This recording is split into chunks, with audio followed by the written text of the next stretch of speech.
Welcome to the Fear and Greed Business News Afternoon Report for Wednesday, the 29th of November, 2023. I'm Sean Aylmer.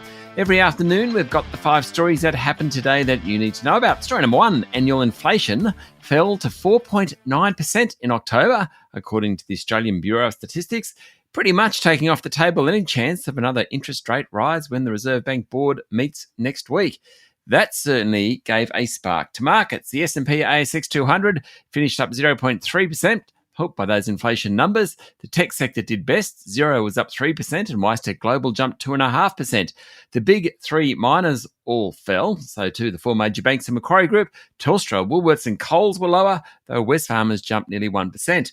Link Administration rose nearly 9%, while some of the gold stocks did well on the back of a higher price for the precious metal.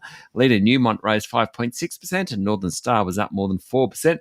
Wasn't such a good day for some of the insurers, including QBE and IAG. Story number 2, plenty going on in global markets, and much of it stems from a couple of Fed governors' comments overnight. They gave some pretty strong hints that rates aren't going to rise again anytime soon.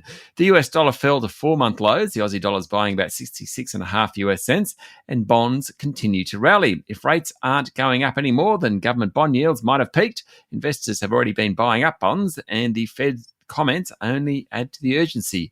Wall Street and global stocks have rallied. The S&P 500 is up 8% over the past month, while the MSCI All-Country World Index of Stocks is up 9% this month. That's the most since late 2020.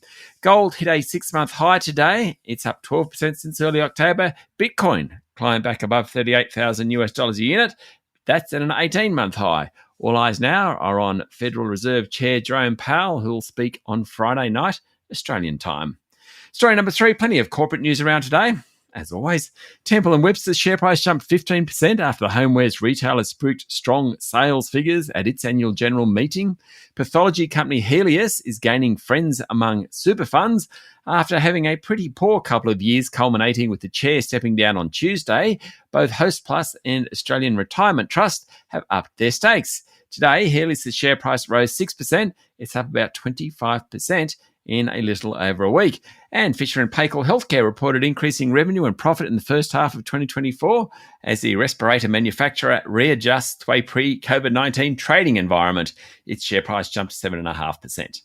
Story number 4, Carnival Australia will pull 2 cruise ships from Melbourne after Ports Victoria increased docking fees by 15%. Carnival Australia's Chief Strategy Officer, Teresa Lloyd, said it was unreasonable for the state government to up the tax so quickly. More than 100,000 Victorians went on Carnival cruises in the last year, and the industry pumped about $380 million into the state's economy.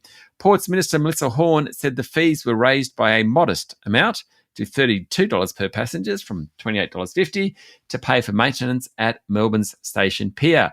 She said there was a record 126 ships booked to dock at the pier this year, and 105 ships had already booked in for financial 2026. And story number 5, Hamas and Israel are expected to release more hostages and prisoners overnight, the last day of a prolonged 6-day truce in the Gaza Strip conflict. Attention is now focused on whether mediator Qatar can negotiate another extension. According to Bloomberg, Israel has said the truce could be prolonged further, provided Hamas continues to free at least 10 Israeli hostages per day.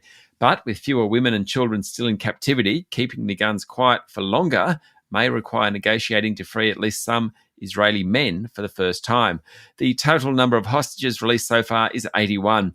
Those have been mostly Israeli women and children, along with foreign citizens. Separately, foreign ministers of the Group of 7 Nations yesterday called in a joint statement for an extension of the ceasefire and more humanitarian aid. About 159 hostages remain in Gaza.